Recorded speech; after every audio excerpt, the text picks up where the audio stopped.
Meet me in Daggerfall, near the old bridge outside the city. Come quickly. That was all the note had said.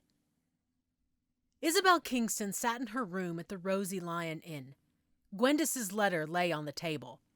While her sister wasn't a woman of many words, she usually provided a little more information when it came to missions. The brevity of her message gave Isabel pause.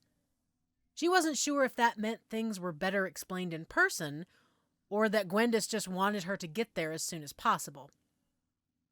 Isabel swirled the blood inside her flask before taking a large sip, letting the crimson liquid calm her hunger.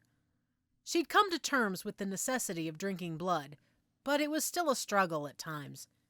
Knowing that a willing donor filled the bottle helped. Getting used to dinner time at Castle Ravenwatch took longer, and not just because it was different feeding on a live person. The first time she'd bit Colin, he'd given her grief about how long it took her to do it. He said it with a smile, though. Colin was no stranger to the process, and always tried to help the newer members acclimate to it. Eventually, Isabel grew accustomed to feeding. She knew where and how to bite to make the process less traumatic for the donor. If it was terribly painful, the house servants never showed it. Still, live feeding wasn't her preference, and it never would be. Isabel replaced the stopper in the flask and slipped it inside her pack.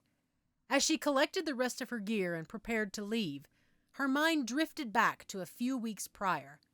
She remembered being called to Adusa's study and waiting for more information.